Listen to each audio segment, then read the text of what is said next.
Good morning, everyone. Welcome back to another episode of Lessons Learned, the dumbest thing I've ever done with money.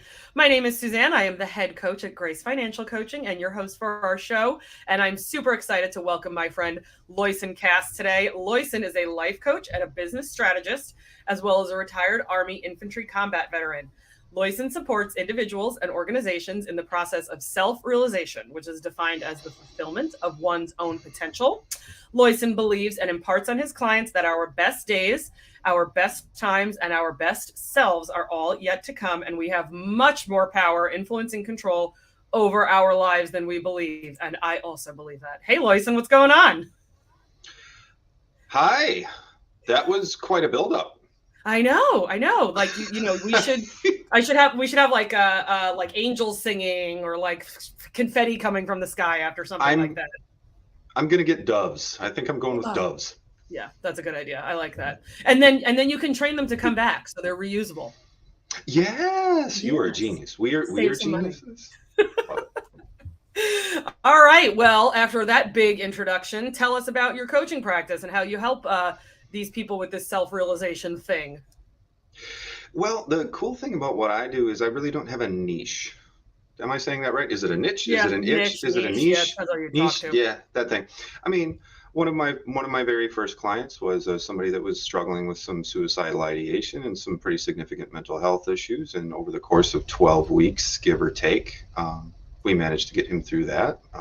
My very next client was, as you know, I have kind of my roots in the Ramsey Financial Coaching Program. What is that? Ramsey Preferred Coach, I think it is. Yes.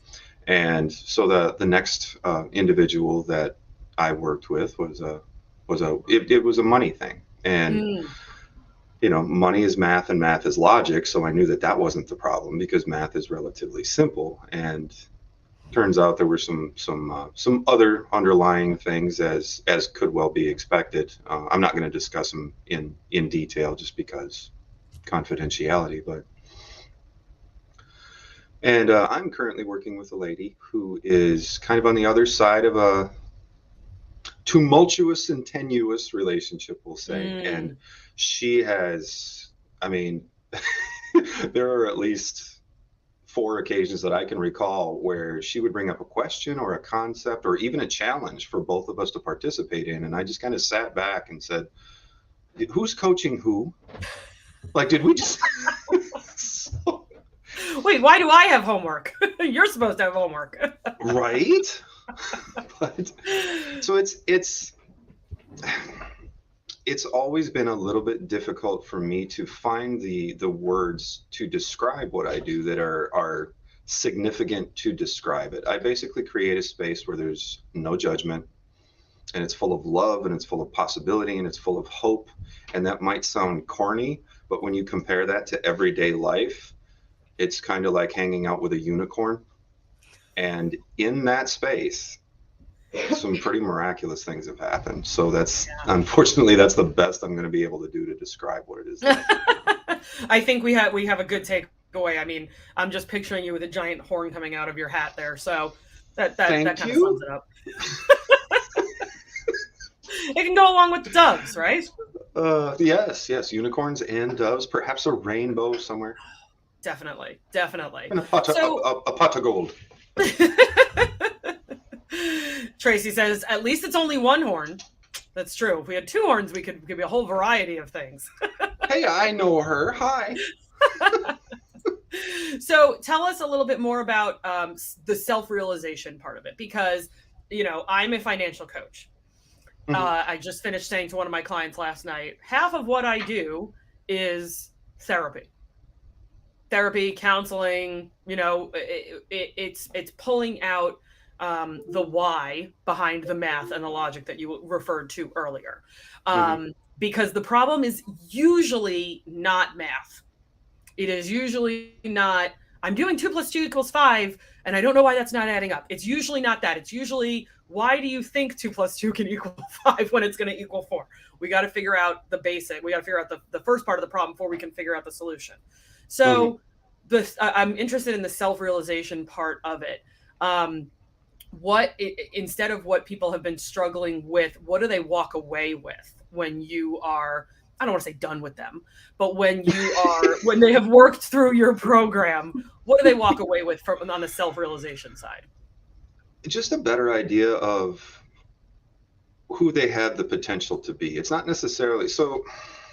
The self-realization piece of it is the increase in awareness that there's a duality about our existence. Like there's who we actually are, which is, people, right, who are literally full of potential, people who can do literally anything they choose to. But the reason people don't do what they say they want to do is because they're standing in their own way. So there's the story we tell about who we are, and that story is a very real story because it's a combination of memories and habits and beliefs that we've developed over the course of a long period of time. And so that's who we think we are. Who we actually are is sort of the teller or the author of that story. And people don't change in most cases because they genuinely don't believe that they can. Like they're this set of permanent characteristics and personalities, but they're unique and they're special because those, experiences and that upbringing and everything else is not quite the same as anybody else's. But there's this belief that we're permanent, like we're stuck with who we are. Yeah. And what self-realization helps people realize is that they're capable of change. And to put that in the terms of financial coaching, right? Just to bring it back, to simplify it a little bit. Just because you have a spending problem right now doesn't mean you can't overcome that spending problem. Mm-hmm. Just because you have a debt issue right now doesn't mean you can't overcome that debt. Just because you and your spouse have been married for 25 years and have literally never talked about what kind of income you both bring in doesn't mean you can't start talking about it tomorrow. It seems impossible, but it is possible. I love the fact that you brought that up because that does simplify it. I get a little heady, right? Like I got this giant vocabulary and I've read a lot of books, but basically what it boils down to is I help people talk about themselves differently and describe themselves differently. So ultimately they begin to create themselves differently. They come into a session and they say, well, I can't do X, Y, or Z. And I'll just be like, wait, say it again. I can't stop. I can't yet. Just add yet. That's all you need to do. I can't do it yet. I love that. I am broke right now. Yeah. I weigh too much right now. Mm-hmm. I eat too much right now. Right now is not the next 10 seconds, the next 10 days, weeks, months, or years. Or I'm not skinny yet. Right now. Right? I'm not financially free yet.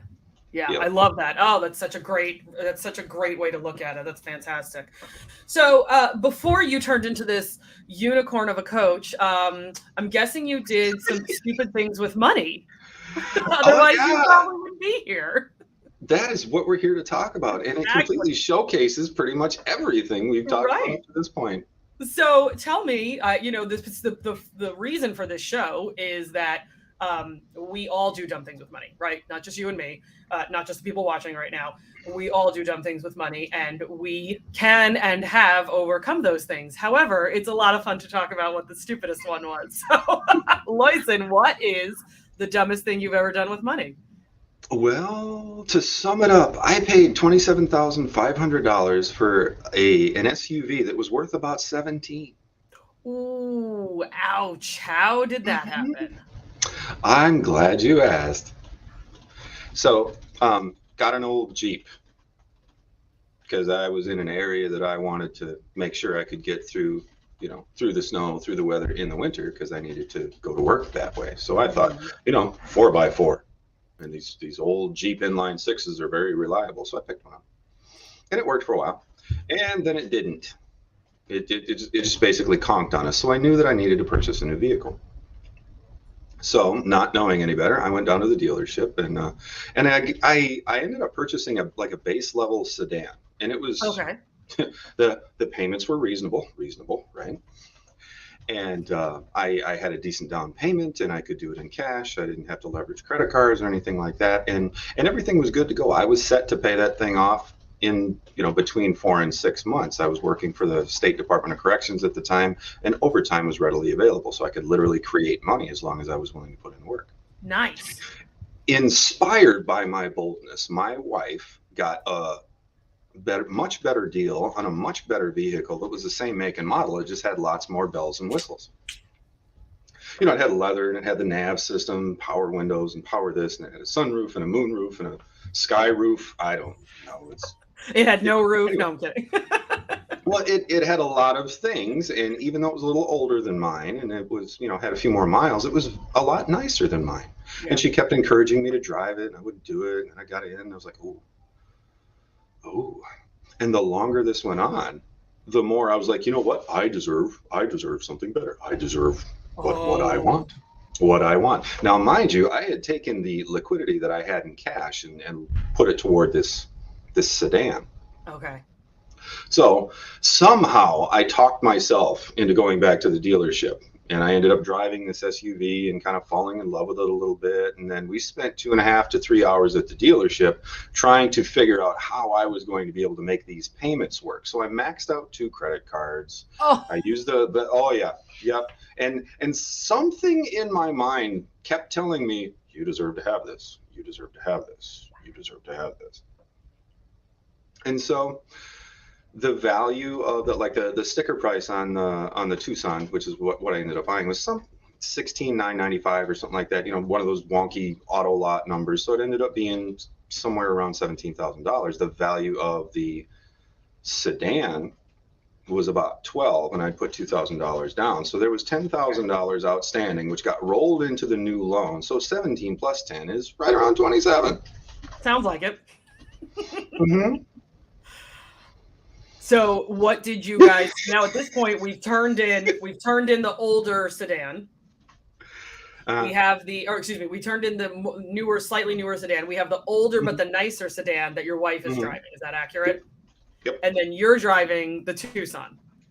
Mm-hmm. What did it feel like to drive into work that day with another car payment? Or had it not really clicked in at that point?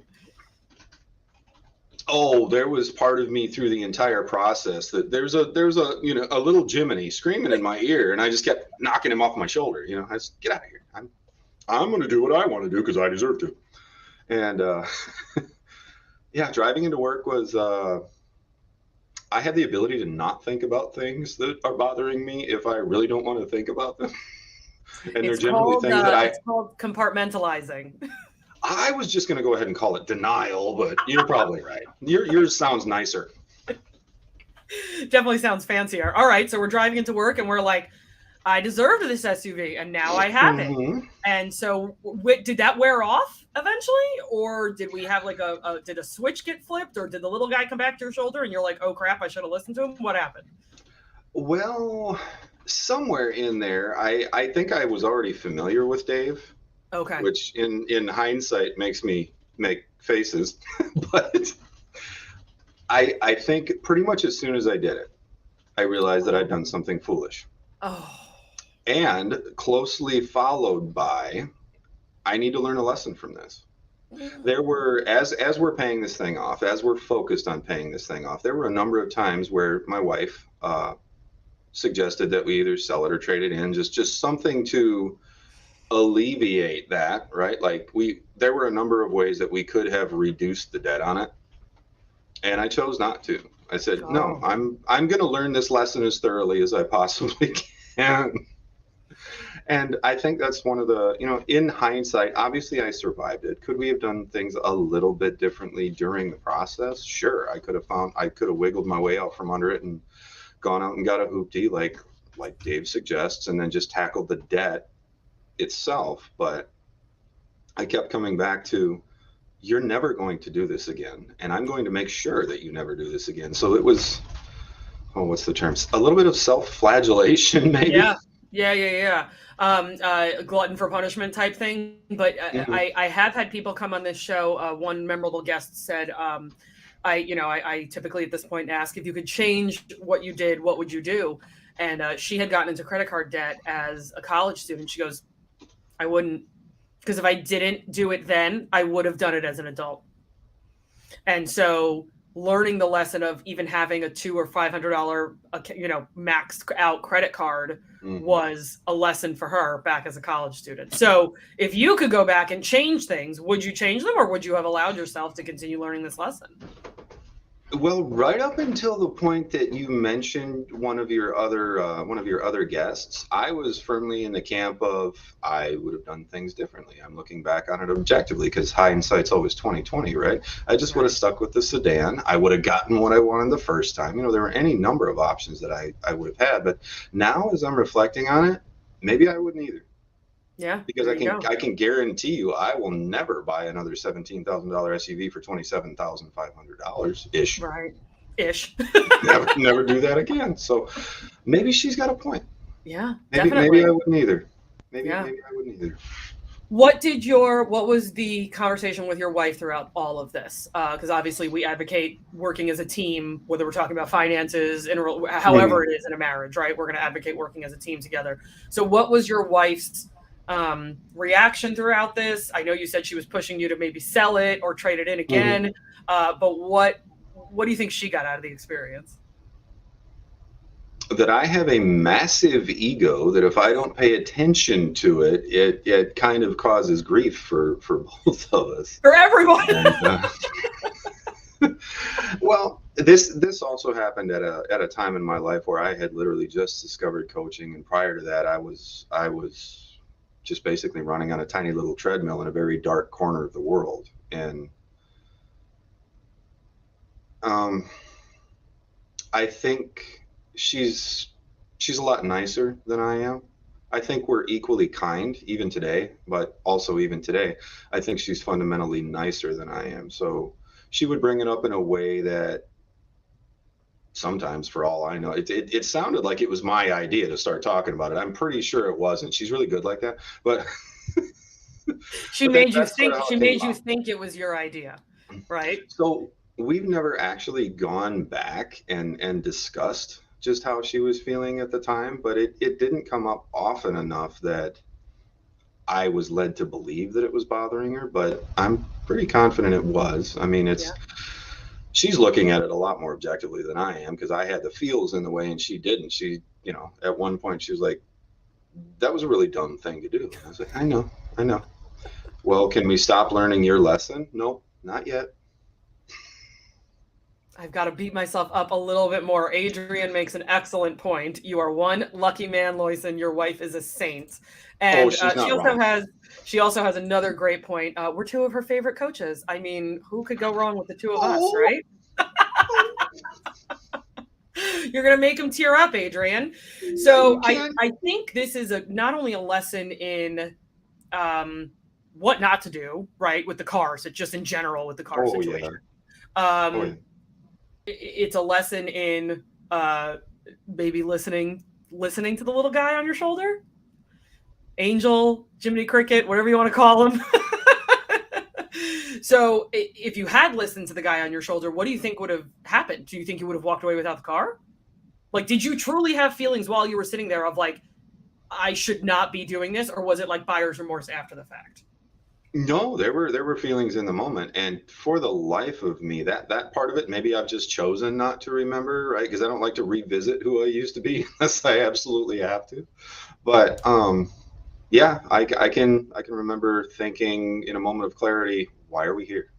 Oh, And then there's the two guys on my shoulder because obviously I have nothing to do with it. I'm just here in the middle hanging out, waiting for them to duke it out, and but there was, you could just like stand up and say, I've made a terrible mistake here. yeah. You I'm hadn't going to signed drive your life my. away yet, right? You hadn't No, signed I any hadn't papers. signed Yeah. anything. And he was on the phone with the salesman was on the phone with like a variety of lenders trying to get the payment down to where I could manage it. And I had so many opportunities to just say, I'm not supposed to be doing this. Yeah. I'm going to go home a little sadder and a little wiser, and I'm going to drive this very sufficient, very reliable. There's like 2,500 miles on that car. It would have gone for a minute Oh yeah, had I definitely. had I gotten over myself, had I swallowed my pride, had I let Jiminy win. Yeah. How many of these Um, kinds of experiences in your life do you think led you into coaching? hmm. Hmm.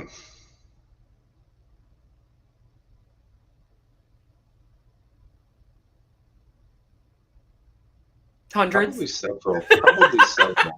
Well, Several. yeah, because I mean, there are. That was a lot of my life, feeling like I had to, feeling like, Mm. we're in a good place here. You know, I'd made a commitment, right? Like I told myself I was going to do something, and I felt like I didn't have the ability to change my mind. Oh, yeah. Ooh. So Yeah. how often has that happened in my past, like in my life up to this point? Yeah, you're right. Hundreds, thousands, more Yeah. than.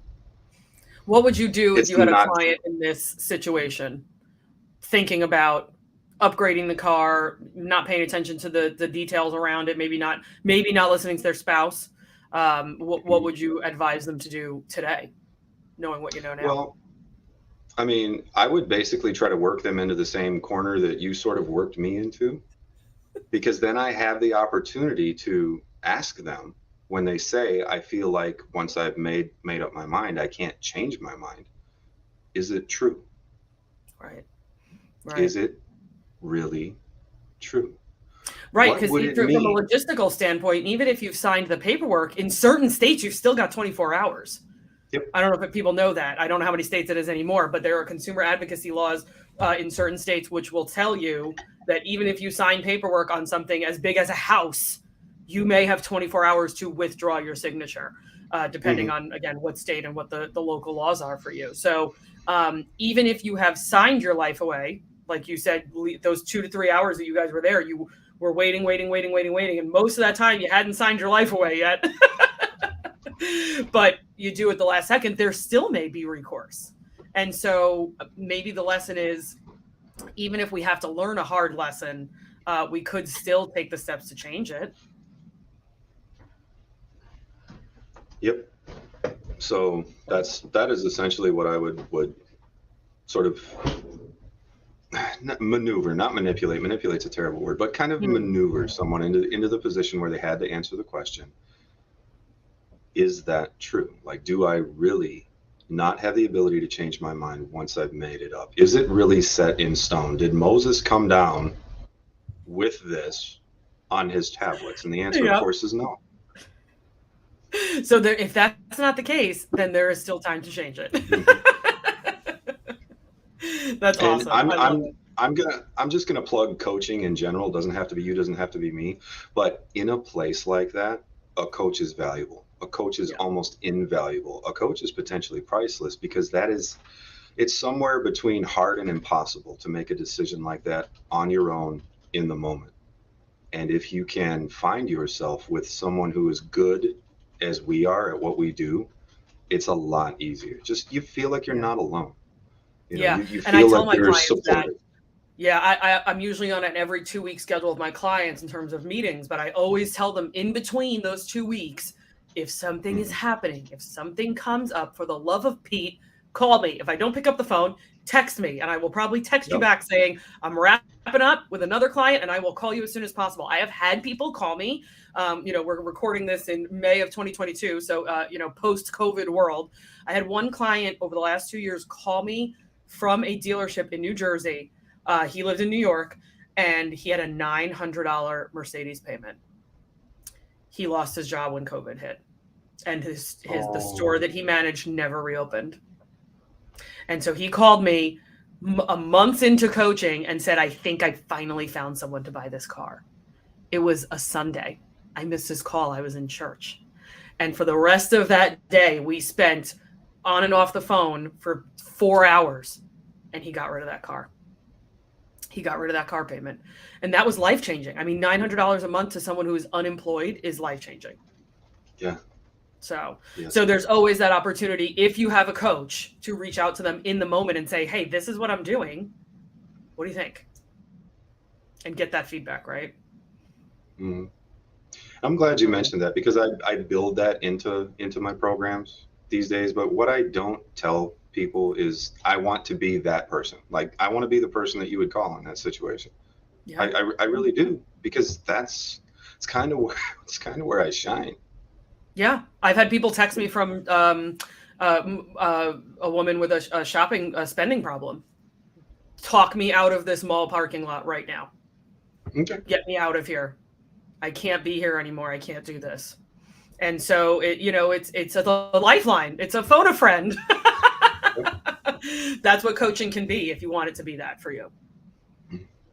When I work with people who are, familiar with the concept of recovery from addiction, and it's just pretend I'm a sponsor.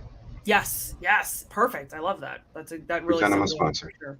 Yeah, awesome. Loison, this was a great story. I'm so sorry you overpaid for that car, but Never I am again. glad you learned your lesson, and I'm very thankful that you were vulnerable and honest with our audience so that they don't have to learn that lesson for themselves. Hopefully they can watch your story here and avoid it. So I really appreciate you coming on. Everybody, if you jumped in late, jump onto the YouTube channel. You can catch the very beginning and hear about all that Loison does with self-realization and coaching. And I hope everybody will join me next week for another episode of Lessons Learned, the dumbest thing I've ever done with money. Thanks again, Loison.